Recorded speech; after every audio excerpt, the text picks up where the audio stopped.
찬양대가 워낙 좋으니까 마스크로 가려도 그 음을 못 가립니다. 속히 상황이 끝나고 자유롭게 하나님을 찬양하는 날이 오기를 간절히 기도합니다. 여러분도 기도해 주십시오. 오늘은 예수님께서 약속하신 성령이 교회에 임한 것을 기억하고 기념하는 성령 강림절입니다. 뿐만 아니라 오늘은 한국 교회가 예배 회복의 날로 정한 날이기도 합니다.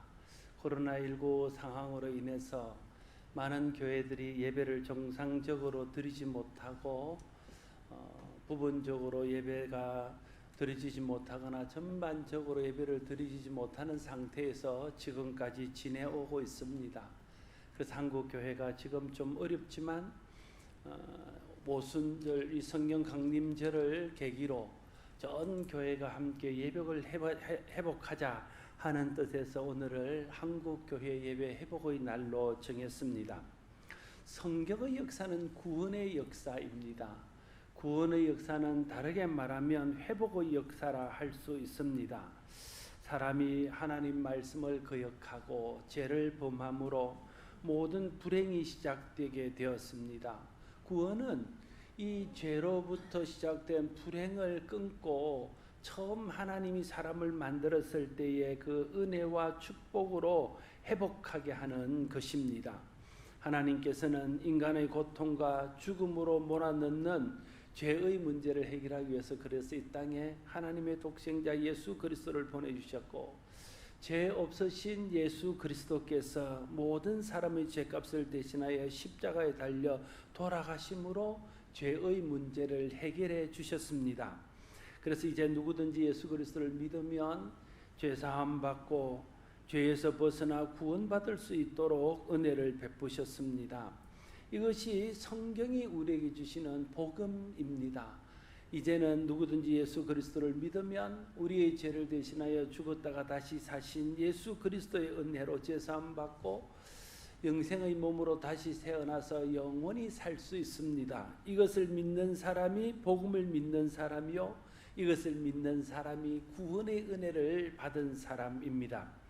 사람은 처음 하나님 형상으로 창조되었고 하나님이 만드신 가장 아름다운 곳 에덴 동산에 살게 하셨습니다.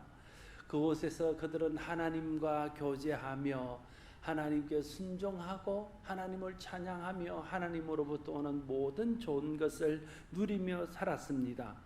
그러나 사단이 사람을 유혹하여 세상에 죄가 들어온 후에 사람이 하나님과 단절되어지고 하나님이 만드신 에덴 동산에 살지 못하고 쫓겨나며 하나님과의 교제가 끊어지고 난 후에 하나님으로부터 오는 모든 복도 잃어버리게 되었습니다.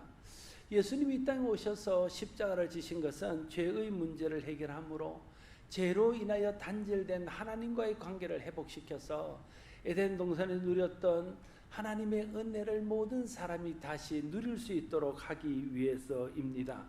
그래서 구원이 곧 회복입니다.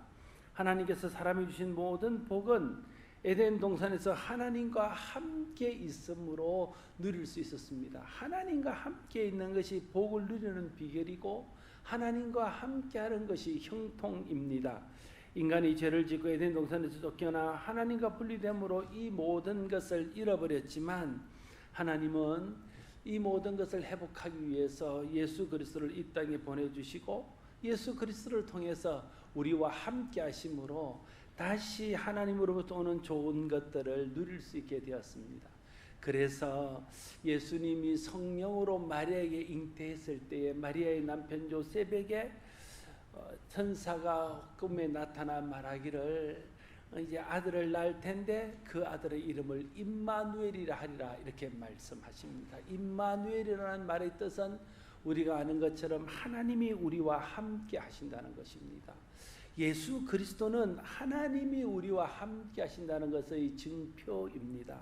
하나님이 우리를 잊지 않았고 하나님이 우리를 버리지 않았고 하나님이 여전히 우리를 사랑하시며 우리에게 은혜 베푸시기를 원하고 복 주시기를 원하신다는 것을 예수님을 이 땅에 보내심으로 우리에게 보여주셨습니다.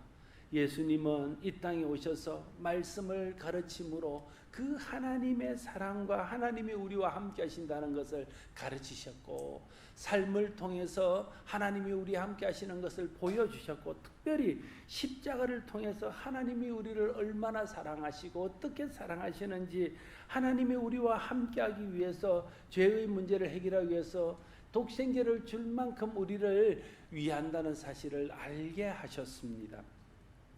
그래서 예수님의 이 땅에 오셔서 가르침과 삶과 십자가와 부활을 통해서 하나님이 우리와 함께 하신다는 사실을 우리에게 확인시켜주고, 그를 통해서 하나님을 믿고 하나님의 은혜 안에서 하나님과 교제함으로 잃어버렸던 하나님으로부터 오는 모든 좋은 것들을 누릴 수 있게 해 주셨습니다. 그래서 예수 믿는다는 것은 잃어버렸던 모든 축복을 회복하는 겁니다.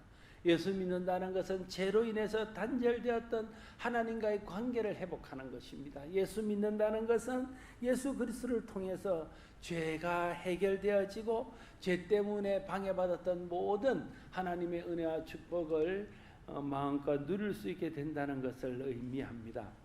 예수님께서는 이 땅을 떠나실 때에 오늘 16절 말씀에서 내가 아버지께 구하겠으니 그가 또 다른 보혜사를 너희에게 주사 영원토록 너희와 함께 있게 하리니, 이렇게 말씀하셨습니다. 예수님이 하나님이 우리와 함께 하신다는 것의 증표인 임마누엘이셨습니다. 그런데 육신으로 오셨던 예수님이 때가 되어서 십자가를 지고 돌아가시고 부활하신 후에 성천하게 됩니다. 그러면 제자들 생각에 예수님이 자기들과 함께 한다는 것을 믿지 못하거나 느끼지 못하는 상황이 올 수 있었다는 거예요. 그래서 주님이 약속하는 거죠. 걱정하지 말라.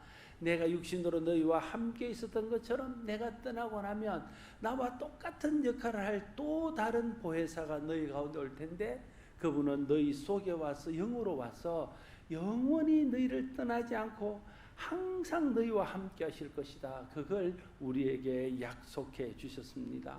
그러니까 육신으로 함께 계셨던 예수님께서 이제 성령으로 우리 가운데 오셔서 영으로 우리와 함께 계신다는 것을 약속하는 거죠. 그래서 또 다른 보혜사라고 말씀하십니다. 예수님이 우리의 보혜사였습니다. 우리와 함께 하시면서 우리를 보호하고 우리에게 은혜를 베푸시고 우리를 가르치셨던 보혜사였는데, 그 역할을 똑같이 하실 또 다른 분이 우리에게 오시는데, 그분이 영으로 오신 성령님, 영으로 오신 하나님이시라는 거예요. 그래서 예수님이 함께 하셨던 것과 똑같은 효과가 성령님이 우리 속에 들어오면 되게 된다는 거예요. 그러니까 예수님이 함께 하셔서 제자들이 누렸던 모든 축복은 성령님이 우리와 함께 하셔서 우리가 똑같이 누릴 수 있게 되는 것입니다. 그것이 성령님이 이 땅에 오신 이유이고 성령님이 이 땅에 오셔서 하시는 일입니다. 그래서 17절 말씀에 그는 진리의 영이라 세상은 능히 그를 받지 못하나니 이는 그를 보지도 못하고 알지도 못함이라. 그러나 너희는 그를 아나니 그는 너희와 함께 거하시며 너희 속에 계심이라고 말씀하고 있습니다. 성령님이 우리 속에 오셔서 이제 우리 속에 계시면서 우리와 함께 하십니다. 그래서 18절에도 내가 너희를 고아와 같이 버려두지 아니하고 너희에게 오리라 약속하시고, 20절에도 그날에 내가 아버지 안에 너희가 내 안에 내가 너희 안에 있는 것을 너희가 알 것이라고 말씀하십니다. 예수님은요, 하나님께서 우리와 함께 하시기 위해서 육신으로 오신 분입니다. 십자가를 지시고 부활하기 위해서 육신의 몸이 필요해서 하나님의 구원을 위해서 육신으로 이 땅에 오신 분이 예수님입니다. 예수님을 통해서 우리의 구원을 이루신 후에 이제 그 구원을 우리가 누리고 그 구원을 전하기 위해서 각자의 사람 속에 하나님이 오셔야 됐습니다. 그래서 하나님이 이번에는 우리가 구원을 누리고 그 구원을 나누게 하기 위해서 각자의 심령 가운데 영으로 오셨다는 거예요. 육신으로 오신 하나님이 예수님이라면 영으로 오신 하나님이 성령님이십니다. 그래서 성령님은 우리 속에 영으로 오셔서 우리를 떠나지도 아니하시고 우리를 고아처럼 버려두지도 않으시고 세상 끝날까지 항상 우리와 함께 하시면서 우리를 돕고 우리를 가르치고 우리를 인도하는 또 다른 보혜사로서 우리와 함께 하신다는 것입니다. 그래서 예수님이 함께 하심으로 예수님을 통해서 하나님의 모든 은혜를 누렸던 것처럼 성령님이 우리와 함께 하심으로 영으로 계신 하나님으로 말미암아 하나님이 우리에게 주시는 모든 좋은 것들을 항상 누리며 살 수 있게 된 것입니다. 그것이 구원의 은혜이고 그것이 회복의 은혜입니다. 성령님은 우리 속에 오셔서 우리와 함께 하시면서 우리를 보호하십니다. 그리스도를 알고 그리스도를 믿을 수 있도록 말씀을 깨닫게 하십니다. 또한 우리를 진리 가운데 인도할 뿐 아니라 하나님의 말씀과 하나님 뜻에 순종할 수 있도록 우리에게 믿음을 더하시고 믿음이 풍성케 하시고 또한 우리가 하나님의 성품으로 변화받게 하기 위해서 성령의 열매로 우리를 온전케 하시는 분이십니다. 그래서 성령님이 오시면 성령을 통해서 예배가 회복되고 은사를 통해서 사역이 회복되어지고 능력을 통해서 우리의 사명이 회복되어지는 것들을 경험하게 될 것입니다. 성령님은 이 일을 우리에게 하게 하기 위해서 우리 속에 오셨습니다. 성령 강림절은 성령님이 우리 안에 오신 날입니다. 제자들과 함께 육신으로 계셨던 같이 계셨던 곁에 계셨던 함께 계셨던 예수님이 우리 속에 오신 날이 바로 성령 강림절입니다. 그래서 성령 강림절은 놀라운 날입니다. 하나님이 하나님의 능력으로 영으로 우리 안에 와서 영원히 우리와 함께 계시기 위해서 영으로 오신 날이 성령 강림절이기 때문에 성령 강림절이야말로 우리에게 놀라운 축복의 날이 아닐 수 없습니다. 사랑하는 성도 여러분, 이제 하나님이 영으로 여러분의 속에 계십니다. 떠나지 아니하시고 영원토록 여러분과 함께 계십니다. 그 하나님으로 인해서 우리가 삶이 회복되고 신앙이 회복되고 예배가 회복되어지는 축복이 있게 될 것입니다. 초대교회에 성령이 임했을 때에 모든 것이 회복되었습니다. 그들이 예수님을 3년간 따랐지만 예수님이 부활하신 모습을 봤지만 아직도 두려워하고 아직도 어찌할 바를 알지 못할 때에 성령이 그들의 임함으로 예수 그리스도가 하나님의 아들이요 예수 그리스도 십자가 부활이 우리의 구원을 위한 것이요 우리의 사명은 땅끝까지 이르러 복음을 전하는 것이라는 것을 확실히 깨닫고 알고 믿어지게 해서 두려움을 이기고 예배를 드리며 두려움을 이기고 복음을 전하는 사람들로 회복되었습니다. 신앙을 위해서 모든 것을 배설물처럼 여기며 이 신앙을 목숨처럼 귀하게 여기고 목숨보다 귀하게 여기는 사람으로 회복되게 했습니다. 성령은 오늘 우리 가운데 임하여 그 일을 하십니다. 제자들이 성령 충만을 받고 회복되었던 것처럼 이제 우리도 성령 충만을 받고 우리의 모든 삶이 회복되고 신앙이 회복되고 예배가 회복되고 사명이 회복되고 사역이 회복되는 경험을 해야 됩니다. 성령 충만이라는 것은 우리 속에 성령으로 가득 차는 것입니다. 충만해지는 것입니다. 어떻게 하는 것이 성령으로 충만한 것이고 어떻게 하는 성령으로 가득 차는 것입니까?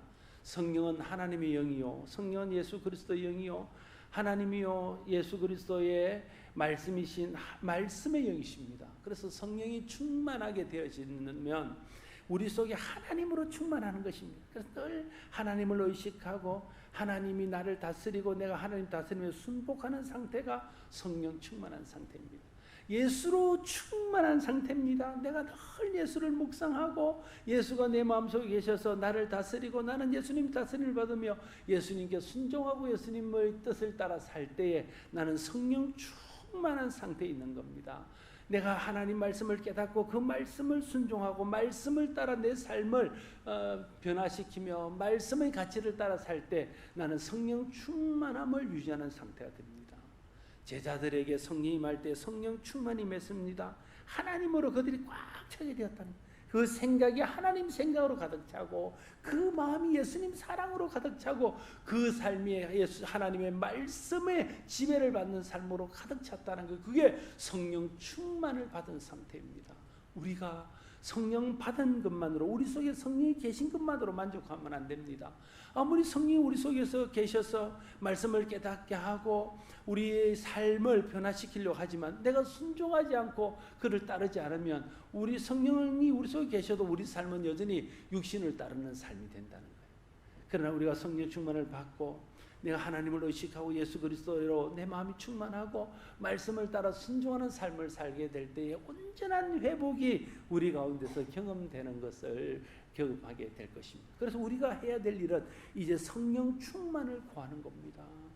우리는 다 성령 받았기 때문에 성령을 구할 필요는 없습니다. 성령이 이제 내 속에서 온전하게 역사하시도록, 내가 온전하게 성령의 다스림을 받고 내 속에서 온전한 성령의 역사가 나타날 수 있도록 성령 충만을 구하는 것이 우리가 해야 될 일들이라는 거예요. 성령 충만을 구할 때 하나님이 성령으로 여러분을 충만케 하실 것입니다. 그래서 여러분 마음속에 예수로 마음이 뜨거워지고 하나님을 아는 것과 하나님을 사랑하는 마음이 더 깊어지고 말씀에 순종하는 그런 능력이 생기게 될 것입니다. 그래서 우리는 끊임없이 성령 충만을 구해야 되고 성령 충만을 유지할 수 있도록 우리 하나님의 은혜를 구해야 됩니다. 그럴 때에 우리 가운데 예배가 회복됩니다. 주님이 말씀하셨습니다. 너희가 영과 진리로 예배할 때가 올 것이다. 하나님은 그런 예배하는 자를 찾는다 하셨습니다. 영은 성령입니다. 진리는 말씀입니다. 그러니까 성령이 우리 가운데 임하시면 하나님의 말씀이 깨달아지고 진리가 깨달아져서 진리를 따라 말씀을 따라 성령 인도를 따라 드리는 예배, 그 참다운 하나님이 받으실 만한 예배가 회복된다는 거예요. 형식적으로 드리는 예배가 아닙니다. 습관적으로 드리는 예배가 아닙니다. 정해놓은 날짜에 어쩔 수 없이 드리는 예배가 아닙니다. 하나님의 성령의 감동으로 구원의 은혜 가운데 하나님을 의식하고 예수 그리스도를 통해 베푸신 그 은혜를 찬양하며 드리는 영과 진리로 드리는 예배가 성령 충만을 통해서 회복되는 것을 경험하게 될 것입니다. 나의 욕심을 따라 세상을 따라 살던 우리가 하나님의 뜻을 따라 살고 예수 그리스도께서 우리에게 보여주신 삶의 모문을 따라 사는 신앙의 회복, 삶의 회복도 성령이 충만할 때 경험하게 될 것입니다.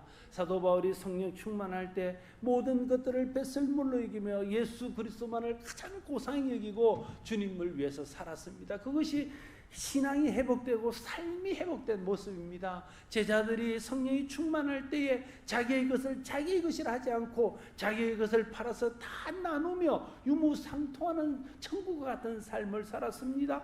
그것이 천국이 회복되고 에덴이 회복되고 죄 이전의 그 아름다운 삶의 모습이 회복된 회복의 역사였습니다. 성령이 우리 가운데 임하게 될 때에 그런 역사가 일어날 줄로 믿습니다. 성령이 임할 때에 주님이 우리에게 말씀하신 것처럼 땅끝까지 복음을 증거하는 증인이 되라 하신 말씀대로 제자들이 땅끝까지 이르러 복음을 전하는 증인의 삶을 살았습니다. 이것이 사명을 회복한 것입니다. 사랑하는 성도 여러분, 오늘은 성령 강림 주일이며 한국교회가 예배를 회복하기를 소원하여 예배 회복의 날로 정한 날입니다. 우리 모두가 성령 충만을 경험하고 날마다 성령 충만을 구하고 성령 충만해서 성령의 역사 안에서 이 예배를 회복하고 신앙을 회복하고 삶을 회복하고 사명을 회복해서 우리가 하나님과 함께 하심으로 누리는 하늘로부터 오는 온갖 좋은 것을 누리는 삶을 살 수 있기를 바라고, 그것을 알지 못하는 사람들과 나누어서 코로나19 상황으로 두려워하고 고통 가운데 있는 사람들을 위로하고 그들에게 격려하고 그들에게 하나님의 사랑을 전해서 그들이 주님으로 인해서 위로받고 힘을 얻고 복음으로 인해서 회복되어지는 은혜가 우리를 통해서 나타날 수 있기를 바랍니다. 기도하겠습니다. 아버지 하나님의 은혜를 감사합니다. 예수 그리스도를 보내주시고 성령을 보내주셔서 우리를 죄에서 회복시키시고 하나님의 단절에서 회복시키셔서 구원받고 하나님 자녀로서 하나님과 동행함으로 하나님으로부터 오는 모든 좋은 것을 누리게 하셨습니다. 그 은혜를 우리가 감사하며 날마다 성령 충만을 구하고 성령 충만을 유지하며 이 은혜를 누리며 이 은혜를 나누며 사는 우리 모두가 되게 하여 주시옵소서. 예수님 이름으로 기도드리옵나이다. 아멘.